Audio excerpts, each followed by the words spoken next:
ఒక్కసారి కొమ్మూరి గోల్డ్ కి కాల్ చేయండి. తాకట్లో ఉన్న మీ బంగారాన్ని విడిపించి మార్కెట్ ప్రైస్ కి వాళ్ళు కొనుక్కుని మిగతా డబ్బులు మీకు ఇచ్చేస్తారు. వెల్కమ్ బ్యాక్ టు మనం టీవీ. నేను మీ పవన్ బెస్వాడ. ప్రస్తుతం భారత్ పాక్ మధ్య ఉద్రిక్తత కారణంగా నిన్న మన యూనియన్ గవర్నమెంట్ ఒక అడ్వైజరీని ఇష్యూ చేసింది.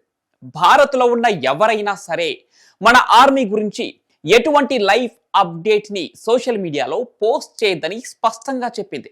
అయితే అలాగే మన defence and other security operations గురించి కూడా స్ప్రెడ్ చేయవద్దని, ఒకవేళ అలా ఎవరైనా చేస్తే రిపోర్ట్ చేయండి అని చెప్పారు. అసలు ఇలా ఎందుకు చేస్తున్నారో తెలుసా? 2008 ముంబై దాడుల్లో మన సైన్యం ఒక వైపు నుంచి ఉగ్రవాదులను అంతం చేస్తూ వస్తుంటే బయట మీడియా ఏం చేసిందో అందరికీ తెలిసిందే. మన సైన్యం సరిగా ఎక్కడ ఉందనే విషయం లైవ్ లో పబ్లిష్ చేసేశారు. ఇక దానివల్ల ఏం జరిగిందో మనందరికీ తెలిసిందే.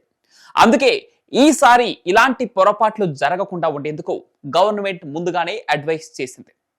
పహల్గాన్ దాడి తర్వాత భారత్ పాకిస్తాన్ కు చెందిన ప్రతి ఒక్కరూ ఈ నెల 29 లోపు వెళ్లిపోవాలని గడువును పెట్టింది. అయితే ఈ క్రమంలోనే ఏ స్టేట్లలో ఎంతమంది ఉన్నారో లిస్ట్ ఇవ్వమని అన్ని స్టేట్స్ కు ఆదేశాలు ఇచ్చింది.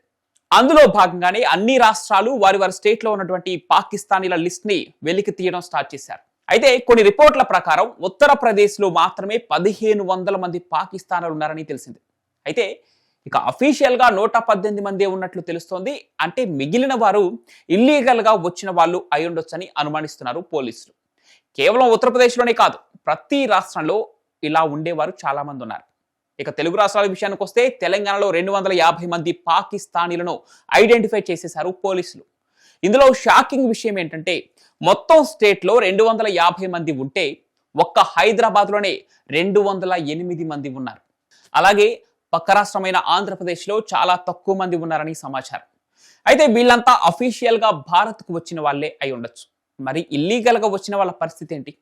2009 హోమ్ మినిస్ట్రీ రిపోర్టు ప్రకారం మాట్లాడుకుంటే 13,000 మంది ఆఫ్ఘనిస్తాన్లు, దాదాపుగా 7,000కు పైగా పాకిస్తానీలు, 32,000కు పైగా బంగ్లాదేశీలు వచ్చారని సమాచారం. అయితే ఈ పాటికే వాళ్లకు భారత్ లో ఐడెంటిటీ కూడా వచ్చే అవకాశం ఉంటుంది. కానీ 2009లోనే అంతమంది వచ్చారంటే మరి ఇప్పుడు ఎంతమంది వచ్చి ఉంటారో అర్థం చేసుకోండి. అసలు ఇలా భారత్ కు ఇల్లీగల్ గా రావడానికి రెండు మార్గాలు ఉన్నాయి. ఒకటి బంగ్లాదేశ్ డంకీ రూట్, ఇంకొకటి ఇక్కడ అంటే డంకీ రూట్ లో ఇక్కడ సెక్యూరిటీ కొంచెం తక్కువగా ఉంటుంది. ఎందుకంటే రెండు ఫ్రెండ్లీ దేశాలే కాబట్టి. ఇక ఈ లూప్ హోల్ ను ఉపయోగించుకొని పాకిస్తానీలు, ఆఫ్ఘనిస్తాన్లు భారత్ లోకి ఇల్లీగల్ గా చొరబడే అవకాశం ఉంది. ఇదంతా ఒక సిస్టమేటిక్ గా జరుగుతుంది. ఫస్ట్ భారత్ లోకి ఇల్లీగల్ గా రావాలనుకునే వారందరూ బంగ్లాదేశ్ లోని దుర్గాపూర్ అనే సిటీకి చేరుకుంటారు. అక్కడ నుంచి మేఘాలయలోని బాగ్మారా అనే టౌన్ దగ్గర ఒక బార్డర్ ఉంటుంది. ఇక్కడే ఎందుకంటే ఈ ఏరియాలోని ఫారెస్ట్ అండ్ రివర్స్ కూడా ఎక్కువగా ఉంటాయి. ఇక ఈజీగా ఎవరికి కనిపించకుండా భారత్ లోకి ఈజీగా వచ్చేయచ్చు. అలా మేఘాలయలోకి ఎంటర్ అయ్యాక వాళ్ళ కోసం ఒక ఏజెంట్ ఉంటాడు.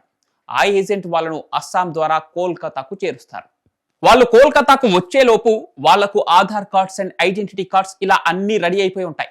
ఇంకా ఇవి తీసుకొని వాళ్ళు దేశంలో ఎక్కడికైనా వెళ్తారు. ఇలా వచ్చిన వాళ్ళు ఢిల్లీ లేదా హైదరాబాద్ లోనే ఎక్కువగా ఉన్నారు. ఇక భారత్ లోకి ఇల్లీగల్ గా రావడానికి రెండో దారి అదేంటంటే నేపాల్. నేపాల్ కూడా ఎందుకంటే కొన్ని రూట్లలో పాస్పోర్ట్ చెకింగ్ లేకుండా భారత్ లోకి వచ్చే అవకాశం ఉంది.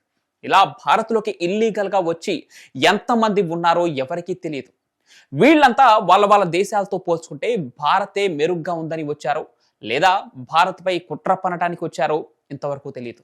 ఇక ఇటీవల కాలంలో బంగ్లాదేశ్ అల్లర్ల తర్వాత భారత్ మన సరిహద్దు తర్వాత గట్టి సెక్యూరిటీని పెంచింది. అలాగే నేపాల్, పాక్ దగ్గర గట్టి సెక్యూరిటీని ఉంచింది. కానీ అప్పటికే ఎంతో మంది భారత్ లోకి చొరబడి ఉంటారని అనుమానిస్తున్నారు. మరి మొత్తంగా భారతదేశ వ్యాప్తంగా ఎంతమంది పాకిస్తానీలు అక్రమంగా చొరబడ్డారనుకుంటున్నారో మీకు తెలిసిన డీటెయిల్స్ ప్రకారం కామెంట్ల రూపంలో తెలపండి. చూద్దాం హైయెస్ట్ నెంబర్ ఎంత వస్తుందో.